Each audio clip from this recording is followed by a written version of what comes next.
Hello all. ఇప్పుడైతే మనము పాపికొండల ట్రిప్కి అయితే వచ్చేసాము. రాజమండ్రి పుష్కర్ ఘాట్ దగ్గర నుంచి గండిపోచమ్మ బోటింగ్ పాయింట్ దగ్గరికి మనల్ని అయితే ఏ టూరిజం ద్వారా అయితే బుక్ చేసుకున్నామో ఆ టూరిజం ద్వారా వాళ్ళు వెహికల్స్ అనేవి ప్రొవైడ్ చేస్తారు. అక్కడి నుంచి రోడ్ జర్నీ ద్వారా మనం ఇక్కడికైతే రీచ్ అవుతాము. ఇక్కడి నుంచి మన బోటింగ్ పాయింట్ అనేది స్టార్ట్ అవుతుంది. సో చూసారు కదా, మేము బుక్ చేసుకున్న బోట్ అయితే శ్రీ ఆదిత్య బోట్ అనమాట. అది పున్నమి టూరిజం వాళ్ళు మనకి బుక్ చేసుకున్నప్పుడు ఏ బోట్ ఎక్కాలనేది వాళ్ళు మనకు వాట్సాప్ ద్వారా మెసేజ్ చేస్తారు. సో లోపలికి ఇలా ఎంటర్ అవ్వగానే టిఫిన్స్ అయితే అరేంజ్ చేశారు. మేము ఇక్కడికి వచ్చే లోపల ఆల్మోస్ట్ 10 అయ్యింది. సో టిఫిన్కి అయితే మనకి ఇడ్లీ, వడ, అల్లం చట్నీ, వడ పెట్టారు.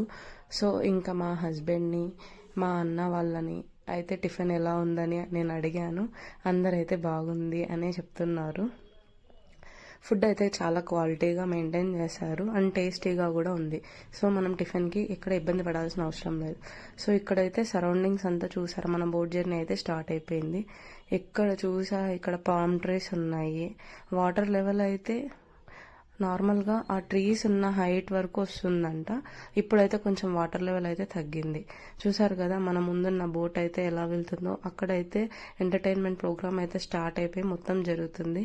సో ఇక్కడ మా హస్బెండ్ని పిలిచి ఇలా ఎంటర్టైన్మెంట్ అయితే స్టార్ట్ చేశారు. మేమైతే చాలా బాగా ఎంజాయ్ చేశాము. దట్టు మేము వెళ్ళే బోట్లో అయితే ఇంకొక ఫ్రెండ్స్ బ్యాచ్ వచ్చింది. వాళ్ళైతే చాలా బాగా ఎంజాయ్ చేశారు. చూసారుగా ఎలా డ్యాన్స్ చేస్తున్నారో. మనకైతే అలా టైం స్పెండ్ చేస్తూ వెళ్తూ ఉంటే ఏమీ అర్థం కాదు. సో అక్కడ మనకి హింట్ ఇస్తూ ఉంటారు అనమాట, పాపికొండల వ్యూ పాయింట్ అనేది స్టార్ట్ అవుతుందని. సో 2 కొండల మధ్య వాటర్ అనేది ఇలా ఫ్లో అవుతుంది. పాపికొండల వ్యూ పాయింట్ రీచ్ అయ్యే లోపల మనకు 12:45 అలా అవుతుంది. సో అప్పుడే మనకి లంచ్ అరేంజ్ చేసేస్తారు. సో మేము వెళ్ళినప్పుడైతే లంచ్కి పెట్టిన ఇవి ఐటమ్స్. ఫుడ్ అయితే చాలా టేస్టీ అండ్ క్వాలిటీగా ఉంది. మేమైతే ఫుడ్ని బాగా ఇష్టంగా నీట్గా తిన్నాము. సో అందరిని ఒకటేసారి కాకుండా కొంతమందిని పంపిస్తూ ఉంటారు. లాస్ట్ పాయింట్ పెరంటాల్పల్లి విలేజ్ దగ్గర ఒక టెంపుల్ ఉంటుంది. అక్కడ మనం వచ్చే రివర్లో కాళ్ళు అనేవి వాష్ చేసుకొని లోపలికి వెళ్ళాలి. లోపల కెమెరాస్ అయితే నాట్ అలౌడ్ అనమాట. ఇక్కడ టెంపుల్లో హుండీ అనేదే ఉండదు. మనం అట్లా ఏ టెంపుల్స్లో కూడా అబ్జర్వ్ చేసి ఉండము. ఇక్కడ మనం ఏదన్నా డబ్బులు ఇచ్చా కూడా వాళ్ళు తీసుకోరు.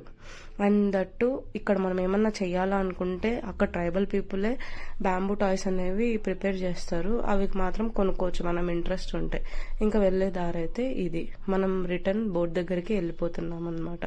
సో వెళ్ళే దారిలో అంతా షాపింగ్ ఉంటే చూస్తూ ఉన్నాం. బ్యాంబూ టాయ్స్ అయితే చూసారు కదా ఎంత చక్కగా ఉన్నాయో.